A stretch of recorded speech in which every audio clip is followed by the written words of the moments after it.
بسم اللہ الرحمن الرحیم۔ شروع اللہ کے نام سے جو سب پر مہربان ہے، بہت مہربان ہے۔ یا ایھا الذین آمنوا اتقوا اللہ وابتغوا الیہ الوسیلۃ وجاہدوا فی سبیلہ لعلکم تفلحون۔ اے ایمان والو، اللہ سے ڈرو اور اس تک پہنچنے کے لیے وسیلہ تلاش کرو اور اس کے راستے میں جہاد کرو، امید ہے کہ تمہیں فلاح حاصل ہوگی۔ وسیلہ سے یہاں مراد ہر وہ نیک عمل ہے جو اللہ تعالیٰ کی خوشنودی کا ذریعہ بن سکے، اور مطلب یہ ہے کہ اللہ تعالیٰ کا قرب حاصل کرنے کے لیے نیک اعمال کو وسیلہ بناؤ۔ جہاد کے لفظی معنی کوشش اور محنت کرنے کے ہیں۔ قرآنی اصطلاح میں اس کے معنی عام طور سے اللہ تعالیٰ کی رضا جوئی کے لیے دشمنوں سے لڑنے کے آتے ہیں، لیکن بعض مرتبہ دین پر عمل کرنے کے لیے ہر قسم کی کوشش کو بھی جہاد کہا جاتا ہے۔ یہاں دونوں معنی مراد ہو سکتے ہیں۔ ان الذین کفروا لو ان لهم ما فی الارض جميعا ومثله معه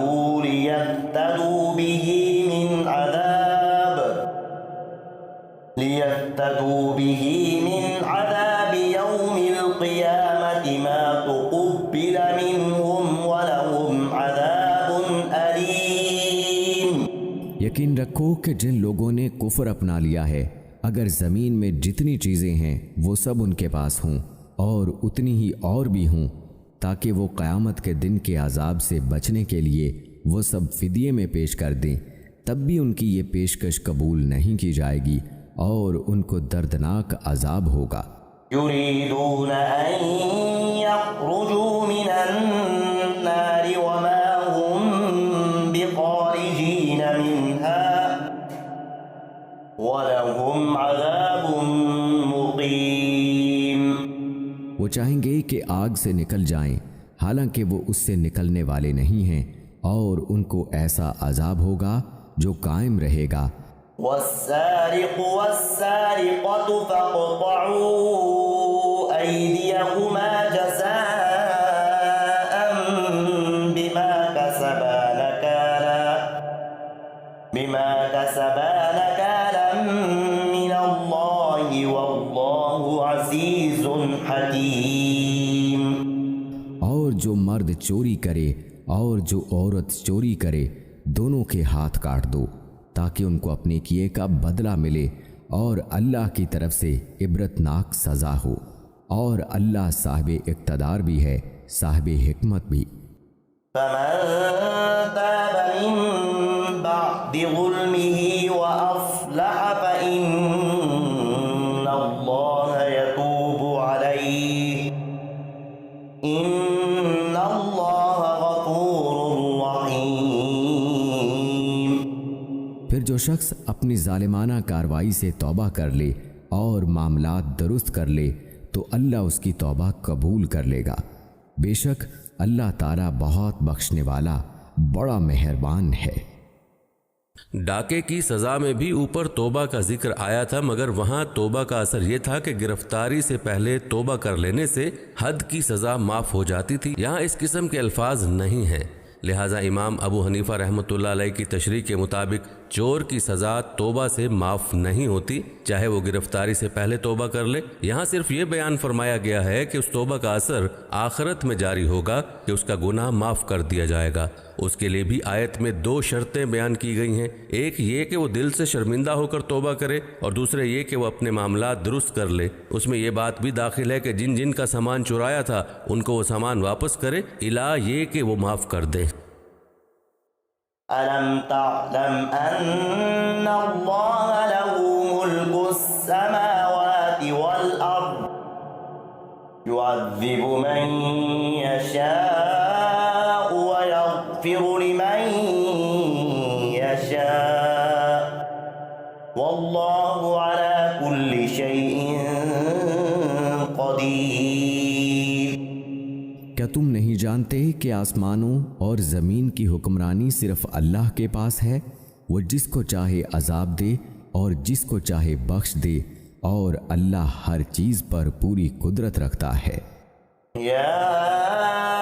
أيها الرسول لا يحزنك الذين يسارعون في الكفر من الذين قالوا آمنا بأفواههم ولم تؤمن قلوبهم ومن الذين هادوا سماعون للكذب سماعون لقوم آخرين لم يأتوك يحرفون الكلم من بعد مواضعه يقولون إن أوتيتم هذا فخذوه وإن لم تؤتوه فاحذروا ومن يرد الله فتنته فلن تملك له من الله شيئا أولئك الذين لم يرد الله أن يطهر قلوبهم لهم في الدنيا خزي ولهم في الآخرة عذاب عظيم۔ اے پیغمبر، جو لوگ کفر میں بڑی تیزی دکھا رہے ہیں وہ تمہیں غم میں مبتلا نہ کریں، یعنی ایک تو وہ لوگ ہیں جنہوں نے زبان سے تو کہہ دیا ہے کہ ہم ایمان لے آئے ہیں مگر ان کے دل ایمان نہیں لائے، اور دوسرے وہ لوگ ہیں جنہوں نے کھلے بندوں یہودیت کا دین اختیار کر لیا ہے۔ یہ لوگ جھوٹی باتیں کان لگا لگا کر سننے والے ہیں اور تمہاری باتیں ان لوگوں کی خاطر سنتے ہیں جو تمہارے پاس نہیں آئے، جو اللہ کی کتاب کے الفاظ کا موقع محل طے ہو جانے کے بعد بھی ان میں تحریف کرتے ہیں۔ کہتے ہیں کہ اگر تمہیں یہ حکم دیا جائے تو اس کو قبول کر لینا، اور اگر یہ حکم نہ دیا جائے تو بچ کر رہنا، اور جس شخص کو اللہ فتنے میں ڈالنے کا ارادہ کر لے تو اسے اللہ سے بچانے کے لیے تمہارا کوئی زور ہرگز نہیں چل سکتا۔ یہ وہ لوگ ہیں کہ ان کی نافرمانی کی وجہ سے اللہ نے ان کے دلوں کو پاک کرنے کا ارادہ نہیں کیا، ان کے لیے دنیا میں رسوائی ہے اور انہی کے لیے آخرت میں زبردست عذاب ہے۔ یہاں سے آیت نمبر 50 تک کی آیتیں کچھ خاص واقعات کے پس منظر میں نازل ہوئی ہیں، جن میں کچھ یہودیوں نے اپنے کچھ جھگڑے اس امید پر حضرت صلی اللہ علیہ وآلہ وسلم کے پاس لانے کا ارادہ کیا تھا کہ آپ ان کا فیصلہ ان کی خواہش کے مطابق کریں گے۔ ان میں سے ایک واقعہ تو یہ تھا کہ خیبر کے 2 شادی شدہ یہودی مرد و عورت نے زنا کر لیا تھا، جس کی سزا خود تورات میں یہ مقرر کی تھی کہ ایسے مرد و عورت کو سنسار کر کے ہلاک کیا جائے۔ یہ سزا موجودہ تورات میں بھی موجود ہے، لیکن یہودیوں نے اس کو چھوڑ کر کوڑوں اور منہ کالا کرنے کی سزا مقرر کر رکھی تھی۔ شاید وہ چاہتے تھے کہ اس سزا میں بھی کمی ہو جائے، اس لیے انہوں نے یہ سوچا کہ حضرت صلی اللہ علیہ وآلہ وسلم کی شریعت میں بہت سے احکام تورات کے احکام کے مقابلے میں نرم ہیں، اس لیے اگر آپ سے فیصلہ کرایا جائے تو شاید آپ کوئی نرم فیصلہ کریں۔ اس غرض کے لیے خیبر کے یہودیوں نے مدینہ منورہ میں رہنے والے کچھ یہودیوں کو، جن میں سے کچھ منافق بھی تھے، ان مجرموں کے ساتھ حضرت صلی اللہ